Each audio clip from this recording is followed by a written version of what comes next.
Welcome to Church Experience Leadership Training with Brandon Bruce. Our vision is to train up godly leaders who will help more people experience a full life in Jesus Christ. So let's jump into this month's leadership training. Hey leaders, can you remember a time when you asked for something and then you received it? Jesus said in John chapter 15, verse 7, "If you remain in me and my words remain in you, ask whatever you wish and it will be done for you." We typically think about receiving stuff when we ask, or having our situation changed when we ask. But what if you started asking God for people, and then you started asking people on behalf of God? Just ask. That's where we're going today. We're going to talk about inviting others into the opportunity of being on mission for God in your ministry, in your team, in your group. I mean, imagine how much better your team or your ministry, your group would be if you had one new person that joined you that was excited about what you were doing and they were focused and they helped carry the load of what's happening in your ministry. Imagine what your team or group would be like if one of the current members of your team stepped up into a new role and took on more responsibility. They made things better and they improved it. Just imagine how much your ministry could be impacted by inviting someone into the opportunity of being on mission or more on mission.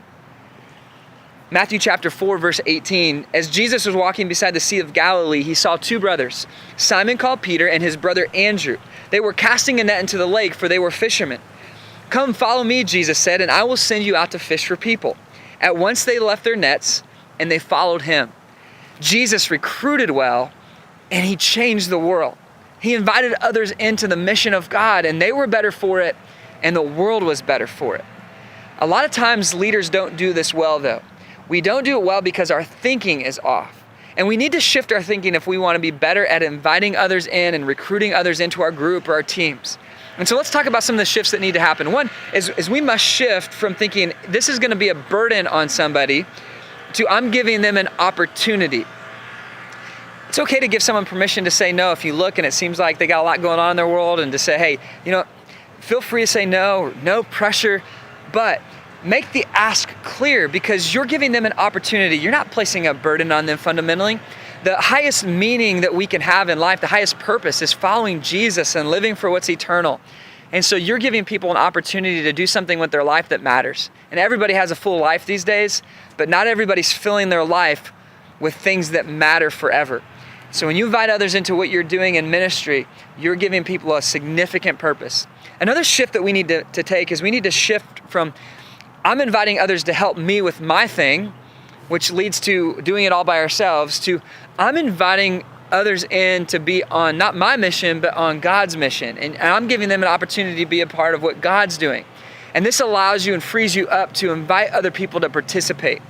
When it's all about me, when it's all about what I'm doing, if I'm building my own thing for me, then I'm going to be hesitant to ask other people to join me, because it feels like a selfish ask. Well, I'm asking them to help carry my burden.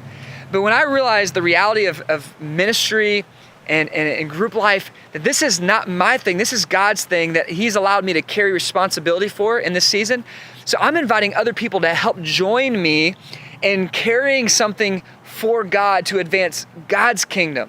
So that allows me to think more clearly when I make the ask. I'm not asking them to help me, I'm asking them to help God. I'm giving them an opportunity to join Him. And then a third thing that will really help free us up is we need to shift from thinking this is going to be slower, it's going to take longer, and it's not going to be as good. We need to shift from that to this is going to take longer and be slower at first, and this is not going to be as good probably at first, but then it's going to get better long-term and it's going to be faster long-term. When you allow others to help you, what you do is you give a great gift to them, but you also give a great gift to your ministry or your team, because it will get better over time. It will even move faster over time. But you will have to slow down at first to train others, to recruit them, to equip them, to give them the information they need and catch them up to speed. But once they're there, I'm telling you, it's going to go faster and it's going to be even better than it is with you doing it all by yourself. The final shift in thinking we need to make is to not say others no for them. We sometimes look at people and say no because, man, they got a full life, they're busy, I don't know if they'd want to do this. But when you start thinking, I'm going to let other people say no, I'm just going to be faithful to put the opportunity out there, you're going to see more people say yes than you'd imagine.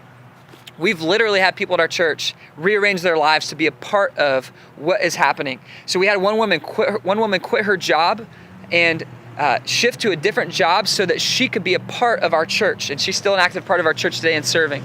We had another couple that's still part of our church and serving that literally moved from one city to another so they could be closer to our church.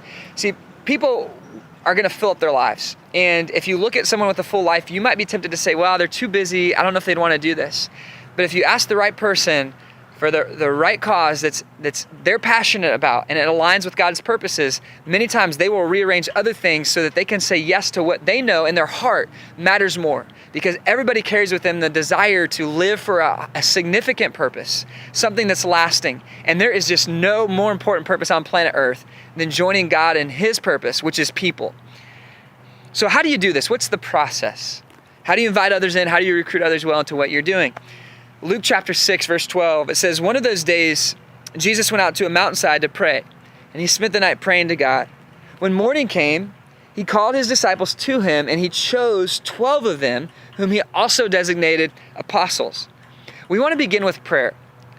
First of all, not only just praying about the people, but praying about the why you're asking them and why it matters.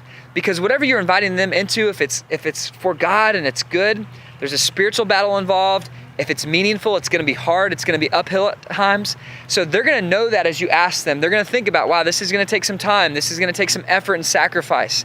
And when they get into it, they're going to feel that at times. It's going to be uncomfortable to follow Jesus sometimes. It's going to be difficult. So you want to pray through that why, because that why is what's going to help them push through the difficulties and say yes. It's what's going to sustain them when they start doing it and it gets hard, when it's an inconvenience. You want to really pray about that and think through, why does this matter? Why is this important? And once you get real clear on the why, that's what you lead with when you make the ask. Hey, I'm asking you to join me because this is why it matters. And this is why I think you'd be great at it. Not only praying about the why of what you're doing, but praying about why that person, it would be a good fit for them, and think that through. And once you've thought through the right person, once you've prayed that through, then you need to set the appointment. And this is where a lot of people get stuck. They think, man, I need somebody. I know it matters. They might even have someone in mind, but then they procrastinate and they never set the appointment. So put it on your calendar. Put it on your task list. Put a reminder on your phone. Whatever it takes, set the appointment. Go out to coffee with them. Catch them after a service. Whatever it takes, set up that appointment. Make the phone call. Send the message. But invite them into what it is that you're doing. And not only do you want to set up the appointment, but you want to do your homework ahead of time. You don't want to undersell the responsibility. You want to put it all out there. Don't make it sound so easy that you're actually underselling what's actually involved so that when they get in it, it's more than what they said yes to. You want to give them the full scope of what's involved. Set clear expectations. Set boundaries. Let them know who they need to talk to if they have questions. If there's a budget involved, give it to them. Let them know exactly what's involved and what they're doing, what they would be saying yes to. Make it clear. And I like to say, hey, no pressure. It's okay if you say no. I just want to invite you into this opportunity because I think, and I've prayed about it, I believe you'd be great at this. I know it matters, and we need someone that takes this on is going to help us go further and faster and make a bigger difference. So leaders, make the ask.